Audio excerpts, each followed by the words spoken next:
दोस्तों स्वागत है आपका मेरे चैनल पे। आशा करता हूँ कि आप खुश होंगे और बिल्कुल दुरुस्त होंगे। सबसे पहले आपको नव वर्ष की हार्दिक शुभकामनाएं आप सभी को। दोस्तों आप गिलास में देख रहे हैं जीवामृत है, इसे आज मैं बनाऊंगा और आपको ये भी बताऊंगा कि इसे यूज कैसे करते हैं। उससे पहले दोस्तों इसके बारे में जान लेना बहुत ज़रूरी है। चलिए दोस्तों जान लेते हैं इसके बारे में क्या क्या फ़ायदे हैं इसके। जीवामृत अर्थात जीव का अमृत। जीवामृत बहुत ही अधिक गुणवत्ता और पोषण वाली खाद होती है दोस्तों। इसे जीवाणु घोल भी कहते हैं। ये नाइट्रोजन, फास्फोरस, पोटास और अन्य पोषक तत्वों का एक उत्कृष्ट स्रोत है।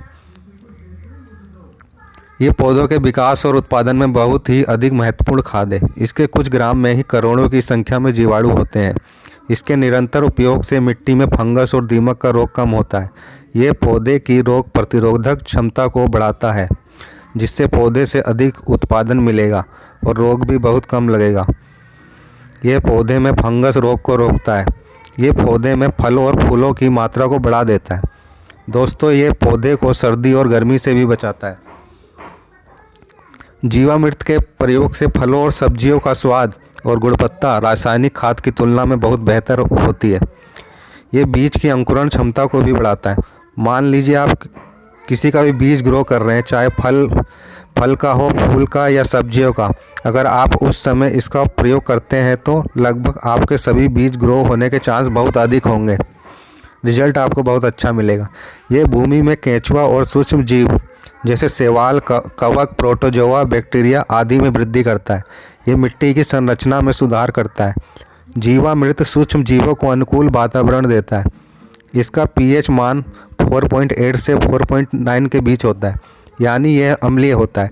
ये क्षारीय मिट्टी के पीएच मान को सुधारने में मदद करता है। इसके लगातार उपयोग से खेत की मिट्टी की भौतिक, कार्बनिक, जैविक, रासायनिक प्रभाव में बदलाव होता है। मिट्टी की कार्बनिक क्षमता में सुधार होता है। इसमें लाभदायक सूक्ष्मजीव Azospirillum, PSM, Pseudomonas, truss, echoed, मरगा, ईस्ट और मोल्ड पाए जाते हैं। जिस मिट्टी में जीवाणु नहीं होते या कम होते हैं किसी भी कारण से, तो ऐसी बंजर भूमि को उपजाऊ बनाने के लिए इसका प्रयोग किया जाता है। दोस्तों हमारी मिट्टी में जीवाणुओं का होना बहुत ज़रूरी है।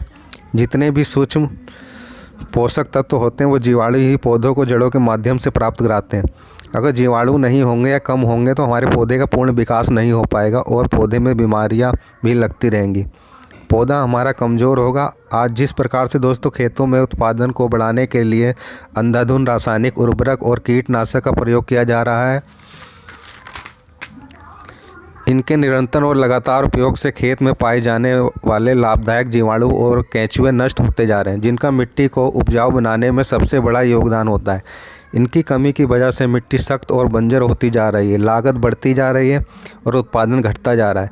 दोस्तों जीवामृत का प्रयोग किसान जैविक खेती में अपने उत्पादन को बढ़ाने और लागत को कम करने के लिए करते हैं और इसका उन्हें बहुत लाभ मिल रहा है और अपने खेतों को जहरीली खाद से के जहर से बचा रहे हैं। आज दुनिया में कोई भी ऐसा व्यक्ति नहीं है जो पूरी तरह स्वस्थ हो। कारण यही है कि जब हम रासायनिक उर्वरक युक्त खाद्य पदार्थों का सेवन करेंगे तो यह जहर हमारे शरीर में भी प्रवेश करेगा और बहुत सी गंभीर बीमारियों को जन्म देगा। दोस्तों कुदरत से हमें इतना कुछ प्राप्त है, फिर भी हम उसका इस्तेमाल ना करके रासायनिक खादों का इस्तेमाल करते हैं। इससे पर्यावरण, मनुष्य, मिट्टी तीनों को नुकसान हो रहा है। दोस्तों ये तो हो गई खेती किसानी की बात। अब मैं आपको बताऊंगा कि आप इस जीवामृत को घर पर कैसे बनाएं और अपने छोटे से गार्डन या गमलों में इसका इस्तेमाल कैसे करें। आइए बनाते हैं फिर इसे।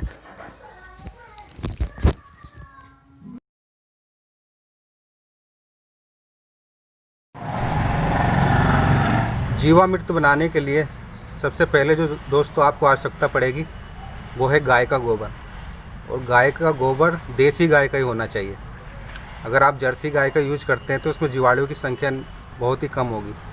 ऐसा सोच से पता चला है कि इसके 1 ग्राम गोबर में देसी गाय के 500 करोड़ जीवाणुओं की संख्या होती है। इसलिए देसी गाय हो, देसी गाय ना हो तो आप देसी बैल का भी गोबर ले सकते हैं। देसी बैल का भी गोबर एक ही बात है। और जो दूसरा आइटम है दोस्तों, ये है गौमूत्र। गौमूत्र भी दोस्तों जिस गाय का गोबर है उसी गाय का मूत्र होना चाहिए। दोस्तों गौमूत्र में नाइट्रोजन, सल्फर, गंधक, ammonia, copper, iron, magnesium, potassium बहुत सारे रासायनिक तत्व पाए जाते हैं जो हमारे स्वास्थ्य के साथ साथ हमारे शरीर के लिए भी बहुत लाभदायक है। दोस्तों मैं तो इसका सेवन भी करता हूँ, सुबह सुबह इसे पीता हूँ 2 ढक्कन, और इससे बहुत सी बीमारियाँ दूर होती हैं। दोस्तों पेट के लिए बहुत अच्छी दवा है, स्किन प्रॉब्लम दूर करता है, सांस की समस्या दूर करता है, आंतों से जुड़ी बीमारियाँ, पीलिया और दस्त लगने पर इसका उपयोग किया जाता है आयुर्वेद के अनुसार। और दोस्तों कैंसर जैसी बीमारियों को भी दूर कर देता है। तो दोस्तों ये बहुत फ़ायदेमंद है, इसे आप भी पीजिए और जीवामृत भी बनाइए और अपने प्लांट्स और गार्डन में भी यूज़ कीजिए। तो आपको देसी गाय का ये चाहिए होगा गोमूत्र, देसी गाय नहीं तो देसी बैल का ले सकते हैं आप। और तीसरा आइटम जो है दोस्तों ये है, ये गुड़ है आपका। गुड़ में दोस्तों calcium, phosphorus, magnesium, potassium, folic acid और आयरन जैसे पोषक तत्व प्रचुर मात्रा में पाए जाते हैं। तो दोस्तों ये लेना है, ये भी हमारे शरीर के लिए बहुत फ़ायदेमंद है, उसी तरह हमारे प्लांट्स और पौधों के लिए भी बहुत फ़ायदेमंद है। दोस्तों ये चौथी चीज़ जो आपको चाहिए, ये मिट्टी चाहिए। और मिट्टी ऐसी जगह की चाहिए जैसे पीपल के पेड़ के नीचे की मिट्टी या बरगद के पेड़ के नीचे की मिट्टी। जैसा कि आपको पता है कि पीपल का पेड़ और बरगद का पेड़ 24 घंटे ऑक्सीजन छोड़ते हैं, और ऐसे पेड़ के नीचे की मिट्टी में मिट्टी बहुत उपजाऊ होती है और उसमें जीवाणुओं की संख्या बहुत होती है। अगर आपको ऐसी जगह की मिट्टी ना मिले तो आप ऐसी जगह की मिट्टी ले सकते हैं जहाँ पर कभी केमिकल फर्टिलाइज़र का यूज ना किया गया हो या कीटनाशक का यूज ना किया गया हो, या उसके अलावा आप तालाब किनारे की मिट्टी ले सकते हैं या फिर जंगल की। तो आपको मिट्टी ले लेनी है। ये मैं काफ़ी मिट्टी ले आया, बनेगी थोड़ी सी, हम थोड़ी मात्रा में ही बनाएंगे अपने पॉट के हिसाब से ही, क्योंकि हमें खेती तो करनी नहीं है। दोस्तों बेसन है, सभी घरों में पाया जाता है। ये बेसन भी हमारे स्वास्थ्य के लिए बहुत ही फ़ायदेमंद है। इसमें iron, calcium, fibre, zinc, copper, इसमें कार्बोहाइड्रेट और प्रोटीन की मात्रा बहुत अधिक होती है। इसमें मैग्नीशियम, विटामिन बी, सी और बी के भी पाया जाता है। दोस्तों ये बहुत फ़ायदेमंद है हमारे लिए भी और हमारे प्लांट्स के लिए भी। तो आपको थोड़ा बेसन ले लेना है। और दोस्तों आपको इस तरह का डब्बा ले लेना है, कोई भी ख़राब सा डब्बा प्लास्टिक का, या फिर कोई मिट्टी का बर्तन, प्लास्टिक का मिट्टी का। याद रखिए ये बात आपको ध्यान रखनी है कि धातु का बर्तन नहीं होना चाहिए, क्योंकि उसमें क्षरण बहुत होता है। या तो प्लास्टिक का बर्तन हो या तो मिट्टी का बर्तन हो। दोस्तों पहले हम कंटेनर लेंगे, उसमें ये मैंने 200 ग्राम गोबर लिया है देसी गाय का, इसके अंदर डाल देंगे। दोस्तों रेशियो आप उस हिसाब से बना सकते हैं, जैसे अगर जो जैविक खेती में किसान यूज करते हैं 1 एकड़ फसल के लिए, तो उसमें आपका लगता है 10 किलो गोबर देसी गाय का, 10 किलो गौमूत्र, 1 किलो बेसन और 1 किलो गुड़, और आधा किलो या 1 किलो कोई भी पीपल या बरगद के पेड़ के नीचे की मिट्टी। तो उस हिसाब से आप इसका रेशियो तैयार कर सकते हैं, आपको जितनी मात्रा में बनाना है। मैं 200 ग्राम के हिसाब से बना रहा हूँ। अब 200 ml दोस्तों इसमें गौमूत्र डालेंगे।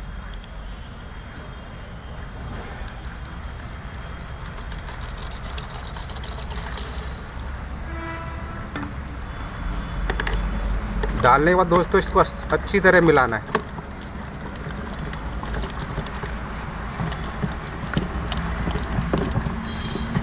इस तरह मिलाना है कि इसमें लम्स बिल्कुल भी ना बने, गांठें ना बने, एकदम मिलके एकदम मिक्स हो जाए।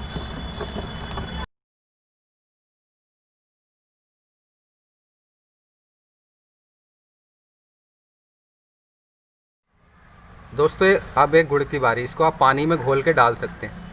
मैंने क्या करा है दोस्तों, इसको कि एक बर्तन में लेके इसको थोड़ी देर उबाल लिया, मतलब 10-15 मिनट, तो इस तरह का घोल तैयार हो गया, अच्छी तरह से मिक्स हो जाता है। ये बहुत ही आसानी से हो जाता है, इसलिए मैंने इस तरह कर दिया। हाथ से में थोड़ी दिक्कत होती, और इसको ठंडा कर लिया अच्छी तरह उबालने के बाद। इसमें गुड़ डाल के 20 ग्राम करीब गुड़ है इसमें। अब इसको इसमें मिक्स कर देंगे।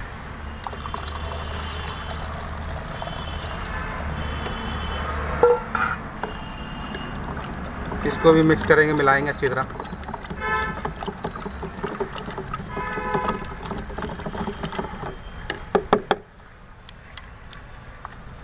ये जो दोस्तों बेसन है इसको भी इसमें डाल लेंगे वो।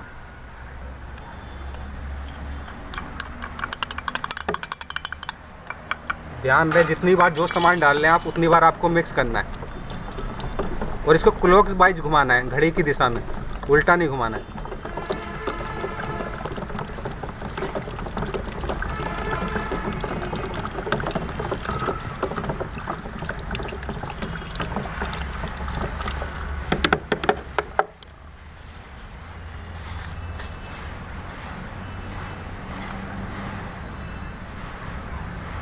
दोस्तों, और ये मिट्टी है जो हम पीपल और बरगद के पेड़ के नीचे से लाए थे। बहुत ही उपजाऊ मिट्टी होती है, तो आप ऐसी जगह से मिट्टी लाएं, वो भी इसमें डाल देंगे।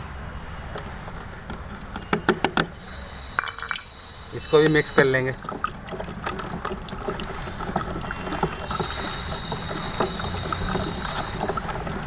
तो गर्मियों में क्या होता है कि बहुत जल्दी तैयार हो जाता है, ज़्यादा टाइम नहीं लगता इसमें, 4 से 5 दिन का समय लगता है। लेकिन सर्दियों के टाइम में तो हम इसे 7 से 8 दिन के लिए रखेंगे। अब इसे हम पानी डाल के फुल कर देंगे।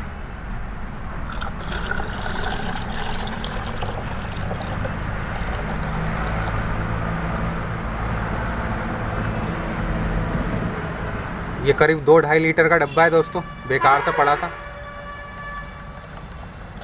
इसको चलाएंगे थोड़ी देर अच्छी तरह, करीब इसे 5 मिनट चलाएं ऐसे ही घड़ी की दिशा में।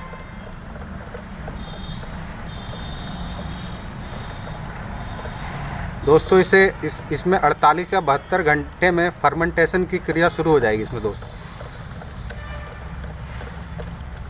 उसके बाद हम अंदाज़ा लगा सकते हैं कि इसमें जीवाणु, करोड़ों की संख्या में जीवाणु बनने शुरू हो जाएंगे।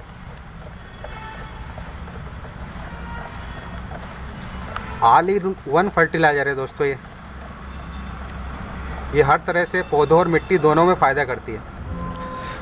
दोस्तों, जो हमने गुड़ लिया था इसमें डालने के लिए, जितना पुराना गुड़ होगा उतना बढ़िया रहेगा आपके लिए। अगर गुड़ ना मिले तो आप गन्ने का रस भी ले सकते हैं। उसके अलावा एक ऑप्शन और है कि आप पके हुए फलों का गूदे का भी यूज कर सकते हैं। इसे दोस्तों हमें इसे रोज़ चलाना पड़ेगा, 1 हफ्ते के दौरान सुबह शाम 2-2 मिनट आपको सुबह शाम रोज़ चलाना पड़ेगा घड़ी की दिशा में।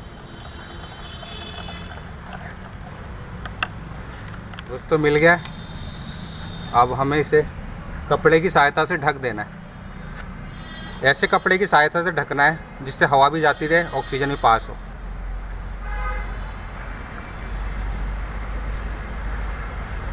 इसे ढक के छाया वाली जगह पर रख देना है। इस पर डायरेक्ट सनलाइट नहीं पड़नी चाहिए।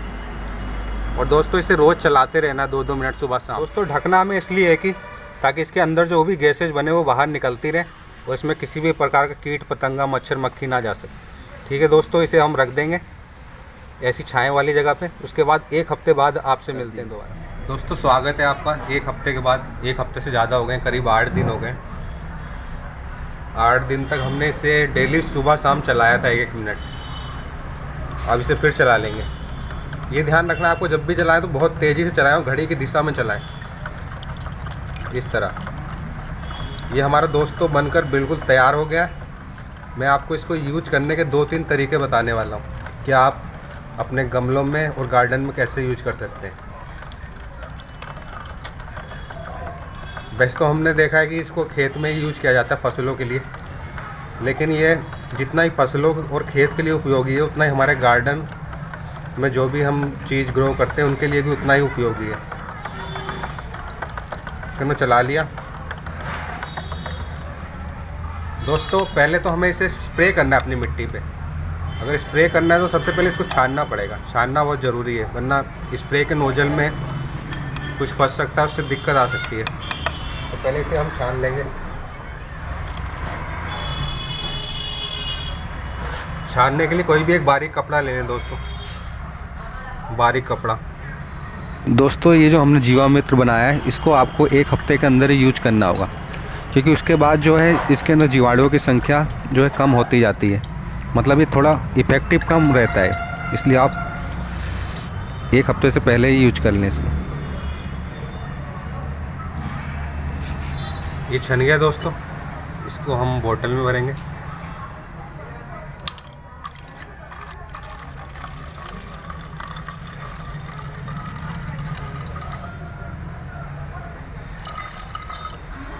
इतना भर लिया दोस्तों, बाकी हमें इसमें पानी ऐड करना है।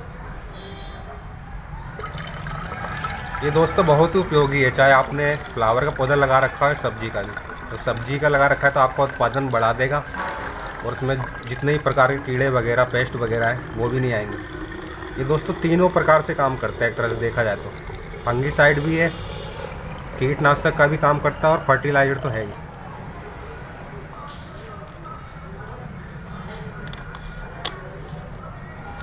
आइए दोस्तों आपको यूज करके दिखाते हैं। तो जिस भी पौधे में आपको करना है, सबसे पहले इसकी गुड़ाई कर लेंगे। एक बात का ध्यान रखना है आपको, अगर आपको मिट्टी में स्प्रे करना है तो मिट्टी में पहले से नमी होनी बहुत ज़रूरी है।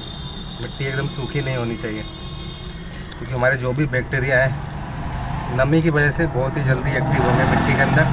दोस्तों अब इस पर स्प्रे कर देना है मिट्टी पे।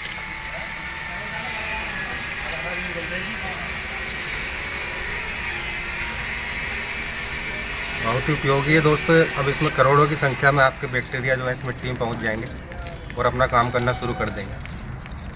आपको पता ही बैक्टीरिया कितने लाभकारी हमारे पौधों के लिए। इसमें प्लांट पे भी कर दें कोई दिक्कत नहीं, और ये हमारे पौधों को बीमारी से भी बचाएंगे। दोस्तों अगर आप इसका निरंतर उपयोग करते हैं मिट्टी में और पौधों में, तो आपके ना मिट्टी में फंगस लगेगा ना पौधे में फंगस लगेगा। फंगस की समस्या दूर हो जाएगी, ना ही आपके पौधे में दीमक लगेंगे, ना ही मिट्टी में किसी भी प्रकार की कोई बीमारी लगेगी। क्योंकि कीटनाशक का भी काम करता है, फंजीसाइड का भी काम करता है, और फर्टिलाइज़र तो सबसे बढ़िया है दोस्तों, क्योंकि इसमें सभी पोषक तत्व हैं, नाइट्रोजन, फास्फोरस, पोटास के अलावा भी। इसको स्प्रे कर दिया हमने दोस्तों। अब दोस्तों मैं आपको दूसरा तरीका बताने जा रहा हूँ। दूसरा तरीका यह है दोस्तों, आपके पास कोई भी कंपोस्ट होगी, चाहे गोबर की, काव डंग की कंपोस्ट हो, या लीफ कंपोस्ट हो, या फिर बर्मी कंपोस्ट, आपको थोड़े से ले लेना है। जिस प्लांट में ऐड करना है आपको कंपोस्ट, उसमें ये स्प्रे से गीला करना है आपको।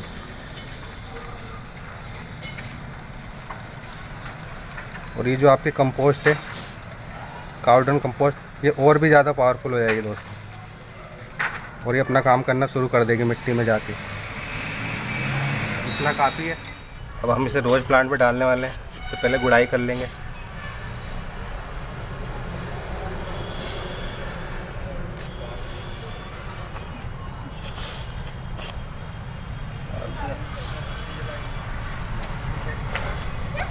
रुक जा।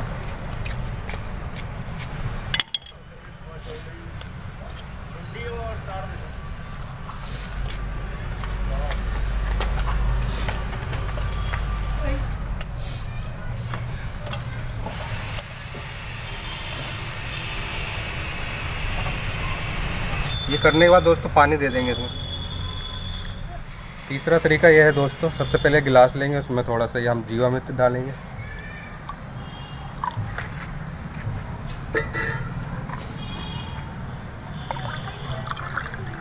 इसमें पानी ऐड करने के बाद सीधे पौधे में डाल देना है। जैसे आप नॉर्मल पानी देते हैं अपने पौधों को, वैसे ही डाल दें। दोस्तों मुझे उम्मीद है कि आप भी घर पे ही बनाएंगे। वीडियो पसंद आए तो लाइक करें, वरना डिसलाइक करें।